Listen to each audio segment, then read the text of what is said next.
Hello, welcome to my second video that I'm going to be posting up just with thoughts, reviews, things of that nature. I always say I'm going to get around to typing a note on something and I never do. Hopefully this will alleviate some of that turnover time on it since I'm perpetually stuck in a Mass Effect 3 playthrough. Um, you got to take what you can get, as I said before. So my first review was actually on the one game wild card postseason game thing that happened last year, which was heralded as genius by everyone who was not a Cardinals fan. In any event, today I thought we would start off with, due to the nature of our subject, a couple different things. This right here is my autographed Craig Biggio baseball. It's one of my status symbols. This is volume 1 of the complete works of Aristotle. And this is my hockey stick. Why do I bring all this up? Why do I show you these things? It's because we're about to talk about Star Wars, and so I wanted to establish myself, actually try to earn some man points before I burn them all in the next, couple of minutes. So, funny story. I, a while back, jump onto, I take Sarah to work, and then I was going to jump home. I changed into my work clothes. I was checking some stuff on the internet before I go to work. And the second I double click on it, what comes up on this big news feed? But Disney buys Star Wars. What? Where did that come from? I don't know. Boom. I mean, that was the thing you never thought would happen. More Star Wars movies. I tried to explain this to Sarah as like episodes 7, 8, and 9 were never going to happen. It was just, I made them with Legos with my brothers. We think of how many thousands of pages of books have been written on it, crappy fan fictions, decent fan fictions, everything that's out, video games. Because it was a safe place to go, these movies were never going to be made in anyone's estimation. Well, now they're going to be made, and, we have to deal and think about that. It's going to be a big deal, obviously.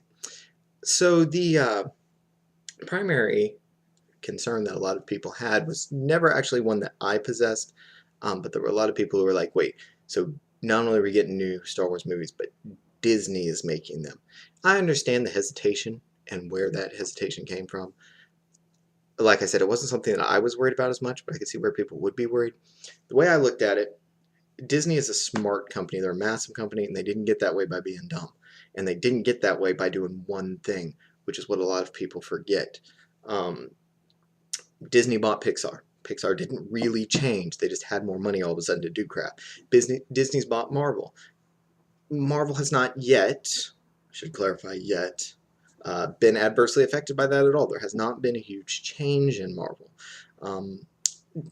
Disney has proven itself at this point to be smart enough of a corporation to realize if they spend bajillions of dollars on something, that they should more or less let that thing be the popular money-making machine that it was before. Don't screw with it. They've, in my mind, they've shown that they've realized that. So I wasn't super worried, but there were apparently people who were worried. Well, then the other day, I'm checking my news feed. Again, it pops up, and the article direct for me came to from MTV. But, J.J. Abrams confirmed as director for a Star Wars movie. Wow.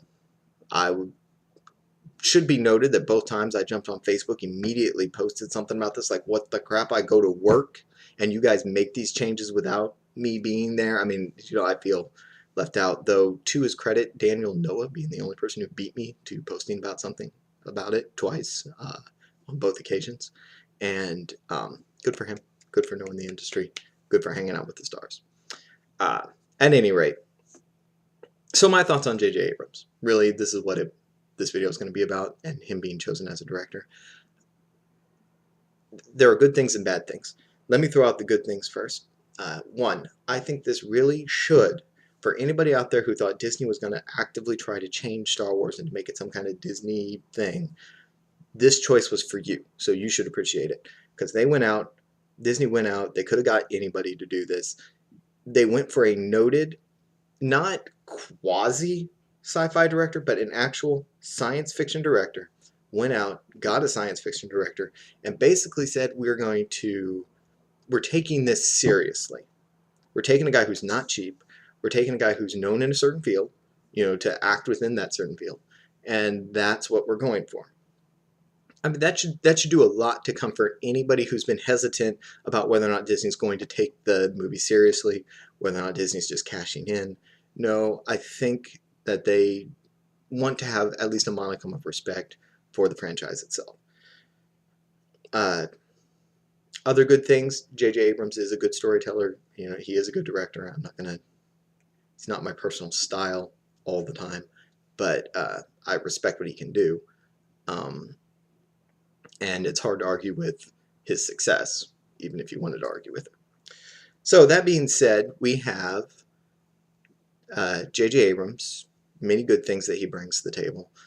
I will throw out some of the reasons why I would not have gone with him, though.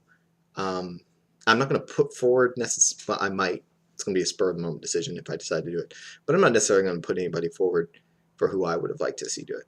But for starters, the things that have me slightly worried. J.J. Abrams is great at building his own world and telling his story in that. He is at his best when he's doing things like Lost, where he's putting together these weird angles and he's writing a script and he's drawing in with his own characters.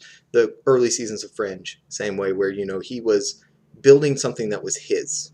And it was drawing on other stuff. I mean, they even made several X-Files references in Fringe. I mean, we all chuckle about it, etc. But, there's nothing wrong with that.